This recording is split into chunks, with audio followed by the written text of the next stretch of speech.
अब आता है lecture 7 that is concept of damping in parallel RLC network. तो इसमें क्या है, इसमें तुम्हारा पैरेलल में आरएलसी लगा हुआ है, ठीक है। और इसमें क्या है कि ट्रांसफर फंक्शन होता है आउटपुट अपॉन इनपुट का रिलेशन।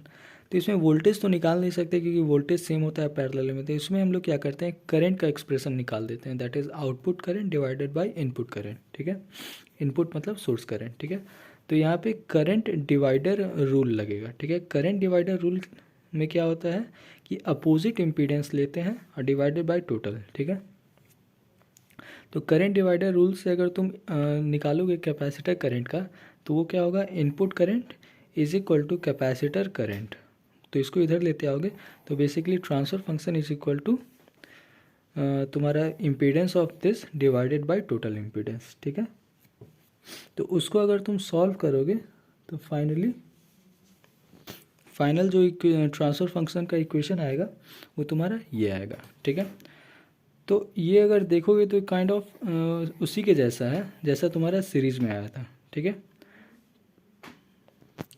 ये एकदम ही सिमिलर है, ठीक है।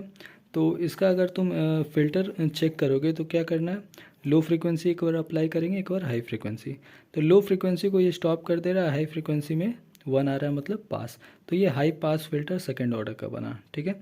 कब, जब तुम कैपेसिटर के अक्रॉस करंट को मेज़र कर रहे हो तब, ठीक है।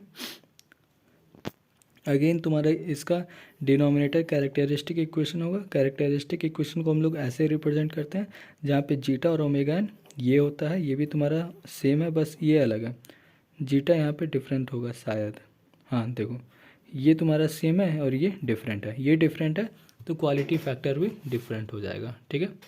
अब इसमें क्या करना है कि एक बार करंट इसके अक्रॉस लो, इसके अक्रॉस लो, और हर बार करंट का एक्सप्रेशन अलग अलग आएगा और फिल्टर भी अलग अलग होगा, ठीक है। जैसे सीरीज में निकाले थे वैसे ही इसमें भी करना है, ठीक है। इसका मतलब यहाँ पे आर तुम्हारा वेरिएबल भी है, ठीक है। तो आर के अलग अलग वैल्यू को पुट करके हम लोग अलग अलग तरह का डैम्पिंग ऑब्टेन कर सकते हैं, ठीक है।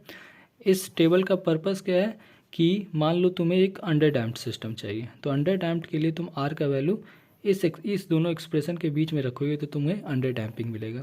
और डैम्पिंग क्या बताता है, स्टेबिलिटी, ठीक है।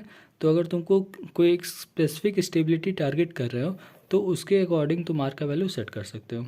इसमें चारों में सबसे इंपॉर्टेंट क्या है, क्रिटिकल डैम्प वाला, क्यों, क्योंकि ये फिक्स वैल्यू होता है। तो ये तुम कैलकुलेट करके एमसीक्यू डायरेक्ट इससे पूछ सकता है। बात करें ये सब का तो ये सब रेंज है, ठीक है। तो रेंज में क्या एमसीक्यू में कैसे आंसर देगा, इसीलिए